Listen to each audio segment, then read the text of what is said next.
Apabila kita demikian pikiran kita, demikian keinginan kita, dunia itu akan datang sendirinya kepada kita tanpa susah payah mencarinya.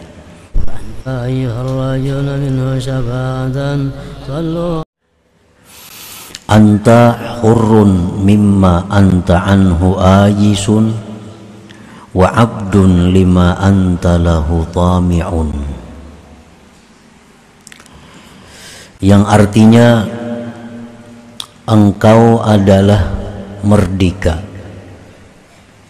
engkau bebas daripada sesuatu yang adalah engkau dari sesuatu itu tidak berhajat, tidak bergantung.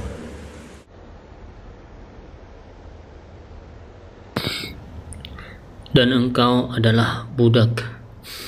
Engkau adalah budak bagi sesuatu yang adalah engkau bagi sesuatu itu mengingini atau tamak.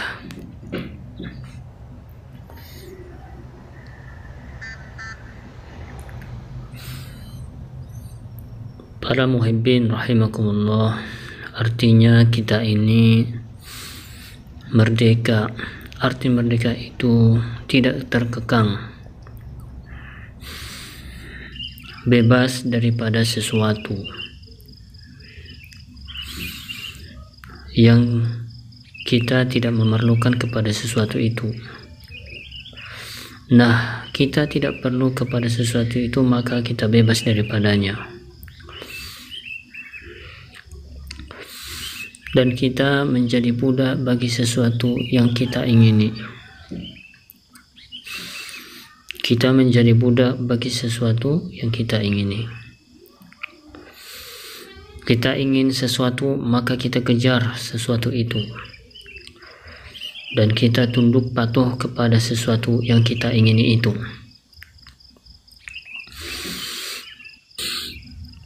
Jadi orang yang tamak, maka dia merupakan budak bagi yang diingininya. Orang yang tamak dengan harta, maka dia budaknya harta. Siang, malam, pagi, sore, dia kejar itu harta. Orang yang tamak dengan jabatan, dengan kedudukan, siang malam dia kejar kedudukan itu. Nah, itu adalah hambanya kedudukan, budaknya kedudukan, budaknya harta. Qala Nabi sallallahu alaihi wasallam, iyyakum wattama' fa innahu faqrun hadir. Aku takuti kamu bersifat tamak, karena tamak itu adalah merupakan fakir yang ada. Bagaimanapun orang itu banyaknya punya harta, kalau dia masih tamak, dia itu sebenarnya orang fakir. Dia itu sebenarnya orang yang fakir. Orang yang tidak mempunyai harta, tapi hatinya kaya, tapi hatinya tidak tergantung kepada selain Allah, itulah yang disebut dengan ghinal qalbi, punya hati seseorang selain dari Allah Subhanahu wa ta'ala.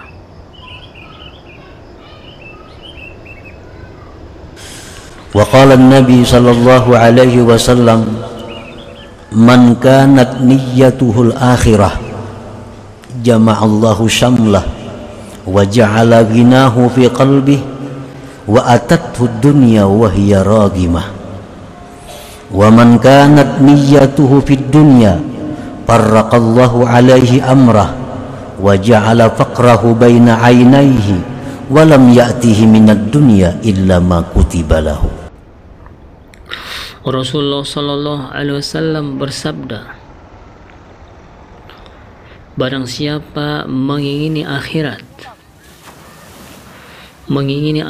orang ini ingin menjadi hambanya Allah Subhanahu wa ta'ala,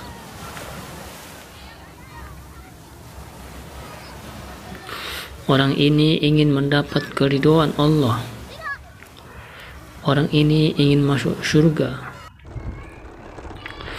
itu yang diinginkannya, maka Allah himpunkan baginya perkara yang tercerai-berai, dan Allah jadikan kekayaannya di dalam hatinya, dan dunia akan datang kepadanya dalam keadaan menyerah dan hina.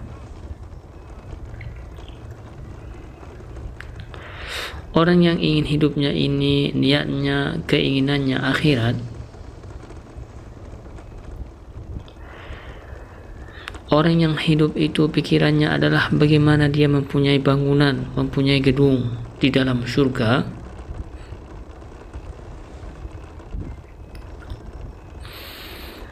ini pikirannya.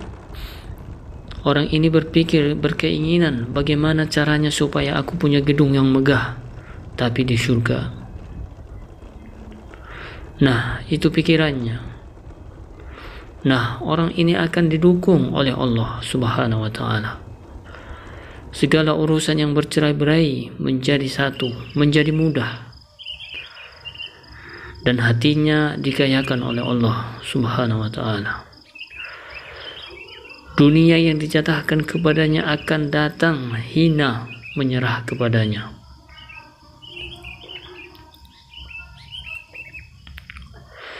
Dan barang siapa keinginannya itu pada dunia, orang ini pengen punya rumah yang megah, yang mewah, tapi hendak mempunyai kendaraan yang baik, yang mewah, tapi di dunia, hendak mempunyai kebun ternak yang banyak, tapi di dunia,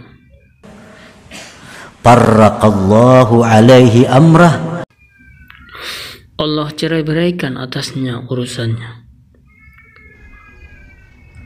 dan Allah jadikan kefakiran di hadapan matanya, dan tidak datang kepadanya dunia kecuali yang ditetapkan padanya.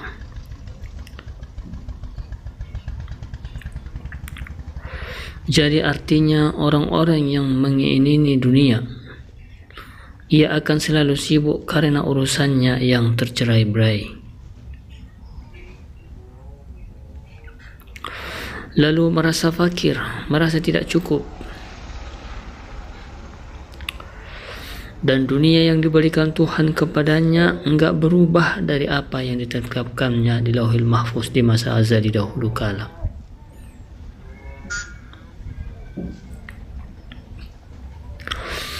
Para muhibbin rahimakumullah, jadi keinginan kita itu hendaknya jangan keinginan yang surut. Jangan punya keinginan rendah. Kalau kita hendak pengen gedung, tapi di dunia, itu keinginan yang rendah. Yang kita ingin itu sesuatu yang murah, dan yang kita ingin itu sesuatu yang binasa atau hancur.